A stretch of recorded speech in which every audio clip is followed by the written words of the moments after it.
नमस्कार मित्रांनो, ठरलं तर मग या सिरियलमध्ये काय घडले आपण ते बघणार आहोत. गुलाबी भांडणं सायली आणि अर्जुनमध्ये होतात. शेवटी सायली बोलते की अश्विन भाऊजीबद्दल आपल्याला काहीतरी विचार करावा लागेल. तुझ्या एका मैत्रिणीचा नंबर आहे का काय तुझ्याकडे, असं सायली तो प्रश्न करतो. त्यानंतर एक नंबर तिला भेटतो आणि त्याच्यावरती कॉल करायचं ठरवते. खरंच तर त्याच्यातून खूप मोठा निष्कर्ष बाहेर पडणार असतो. इकडे महिपत गायब झालेला असतो.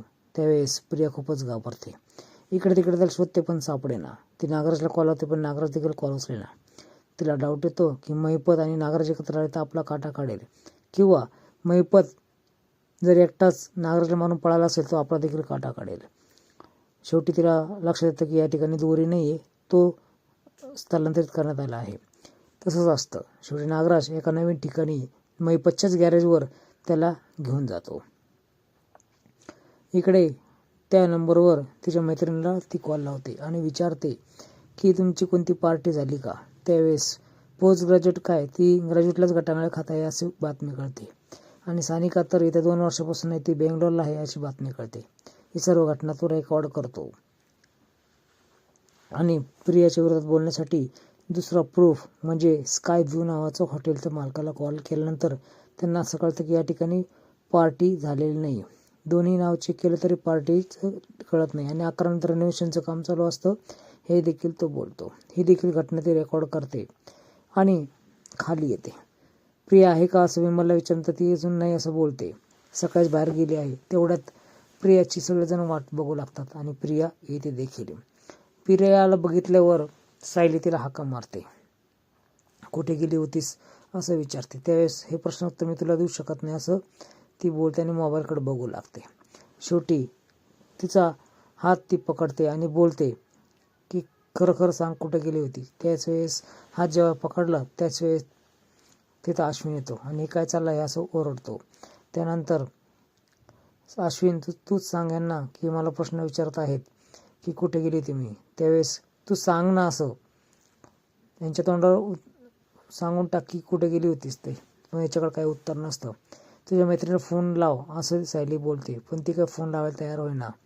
शेवटी अर्जुन बोलतो की कुठे गेली होती मी सांगतो. ती रेकॉर्ड केलेला कॉल ऐकवते. त्यावेळेस ह्याला तर खूप मोठा प्रश्न पडतो. रेकॉर्ड ऐकल्यानंतर हिचा चेहरा तर बघण्यासाठी असतो, तिच्या चेहऱ्याचा रंगच उडालेला असतो.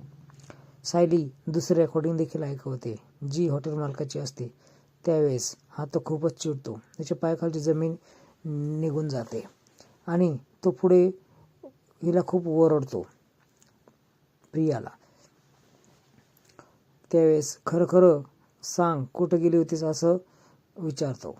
त्यावेळेस दुसऱ्या वेळी इकडं महिपत बेशुद्ध असतो. तो त्याला शुद्धीवर आणतो आणि ती 113% मी तुला मारून टाकेल याच ठिकाणी असं महिपत त्यांना पुन्हा शुद्धीवर आल्यानंतर बोलतो.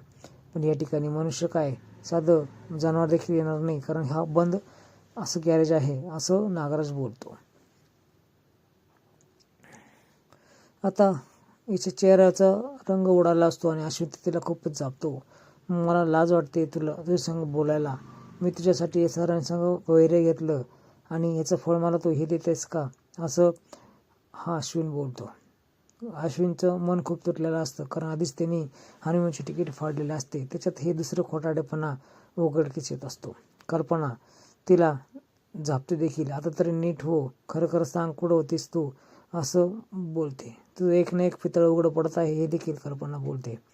मी तुला कधीच माफ करणार नाही असं म्हणून अश्विन निघतो. तिच्या पाठोपाठात लगेच प्रिया देखील पाठीमागून निघून जाते.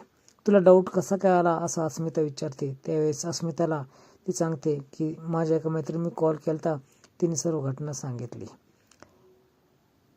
त्यावेळेस मित्रांनो पुढील भागात तुम्ही बघणार आहात की महिपतला हा धमक्या देतो आणि अर्जुन ग्वाही देतो की माझ्या घरच्यांकडे कोणी वाईट नजर बघितलं मी हे सहन करणार नाही.